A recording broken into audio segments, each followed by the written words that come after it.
Hey everybody, before I start the video right now, I just want to ask you to please go and vote for me on the My Road Reel competition for the Wooden Man. There's not much time left in the contest, and I'm begging you, we're in second place right now, but if every single person watching this video went and voted for me and voted for my film, we would get up to #1 and we would win the grand prize, which is a ton of equipment that could help improve this channel. So please click on the link in the description to go vote. It only takes a minute of your time and I would really appreciate it. I've been meaning to make a video on this subject for a while now to see if we could all have a consensus that the GradeAUnderA channel is officially dead. At his height, he was one of the fastest growing channels in the world, but he hasn't uploaded a proper episode in a year and a half.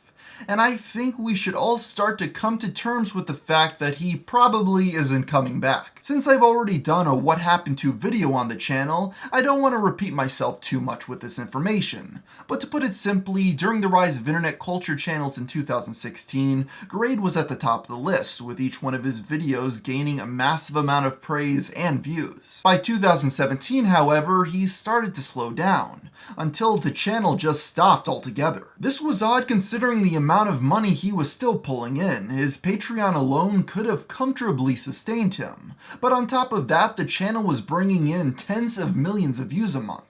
To put it into perspective, he was making more money in 1 month than most people make in a complete year.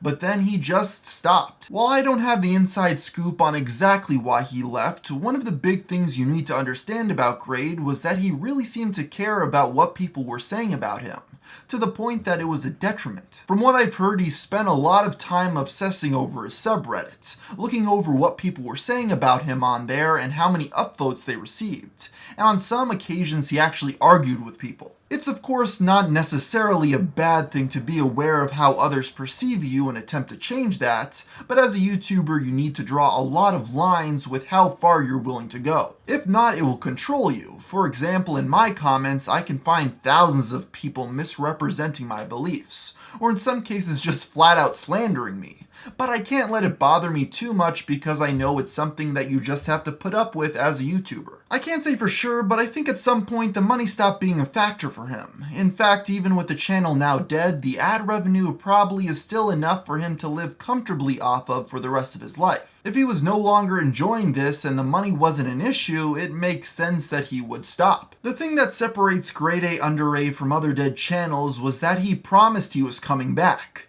then never did. Twice. The first time was in May of 2017.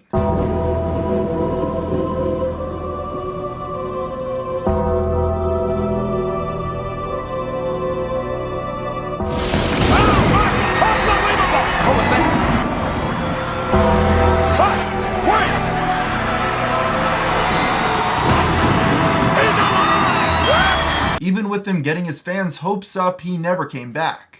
5 months later, though, he made a second video promising to come back. Again. But what's all that season 2 stuff about?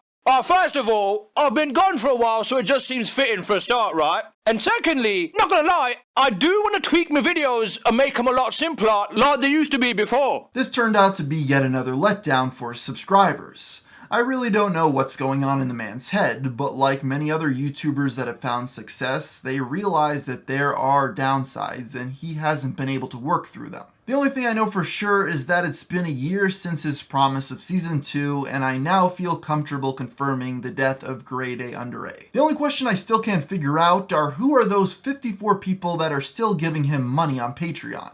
I guess there can't be answers for everything.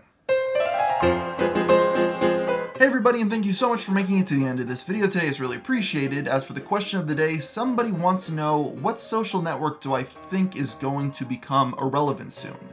And the answer to that is actually a tricky one. I would have said Facebook a while ago, but then I realized Facebook is still growing in foreign markets, just not in the US anymore. But maybe Twitter. Yeah, I think Twitter's probably the closest to becoming irrelevant. I truly believed a few years ago that Twitter was almost dead or it was going to start dying, but then what happened was Donald Trump started running for president and he started tweeting all this crazy stuff all the time, and the media picked it up, and then it put Twitter on the forefront of politics and on the world stage yet again. I know a lot of people claim that Twitter should ban Donald Trump, but we all know that that's not going to happen simply because he brings them too much money. During his political campaign, he dumped a ton of money into promoted tweets on the platform, and on top of that, they stay relevant because of him. So I don't see Twitter ever banning Donald Trump, because Donald Trump's probably the greatest thing to ever happen to Twitter. But that's just my view, I may be wrong. I'm not the biggest expert on this sort of thing. I just kind of know the YouTube platform and the other stuff I know a little bit about.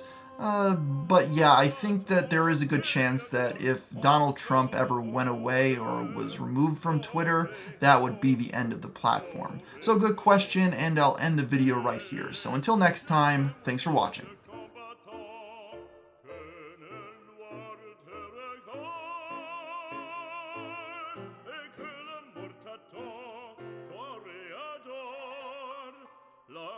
L'amor t'ha